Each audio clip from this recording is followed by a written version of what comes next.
ผู้หญิงมีผัวได้4 คนเนาะฟังบ่ผิดแน่นอนเนาะผู้หญิงสามารถมีผัวได้4 คนนโยบายของพรรคทางเลือกใหม่เนาะในวันที่13 มกราคมปีพศ2569เนาะนายเต้มงคลกิจสุขสินธารานนท์เนาะหัวหน้าพรรคทางเลือกใหม่นี่แม่นว่ามีไอเดียเนาะพรรคนี่หรือว่าเต้มงคลกิจนี่แล้วมีไอเดียแปลกๆหลายอย่างเนาะนโยบายของพรรคของเรานี่เป็นไอเดียแนวคิดสร้างสรรค์หลายเนาะทุกคนก็มาฟังนํกันเนาะเริ่มตั้งแต่ไอเดียที่เราเคยเสนอก่อนเดือนที่แล้วเนาะซึ่งเราเคยเสนอมาแล้วว่าเสนอให้ทางประเทศไทยนี่ซื้ออาวุธนิวเคลียร์มาไว้10 ลูกเพื่อให้มีอำนาจต่อรองกับประเทศมหาอำนาจเนาะซึ่งว่าลูกละ640 ล้านบาทเนาะทั้งศักยภาพของไทยนี่แม่นว่าสามารถซื้อได้10 ลูกซื้อมาเลยเนาะเต้มงคลกิจนี่หัวหน้าพรรคทางเลือกใหม่นี่ได้เสนอสู้นโยบายของเจ้าของมาในลักษณะนี้เนาะแล้วก็สองเนาะก็มีอีกแปลกอีกอย่างหนึ่งเนาะก็คือว่า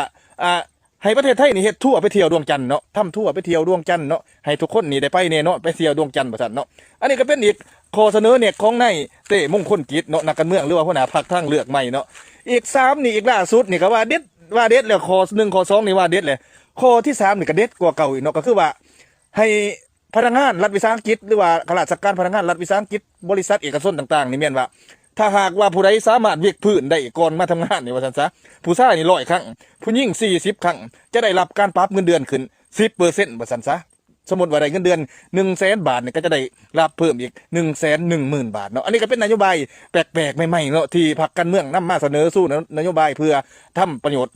เขาเอิ้นเพื่อสร้างผลประโยชน์ให้กับพี่น้องประชาชนและที่เด็ดสุดๆก็คือที่ออกนโยบายมาเอาใจผู้หญิงผู้หญิงเอาใจสาวๆหรือว่าแม่ห้างนั่งหมายลูกเล็กเด็กแดงนี่โดยเฉพาะกลุ่มผู้หญิงเนาะผู้หญิงที่แม่นว่าที่ว่านโยบายของพรรคทางเลือกใหม่โดยการ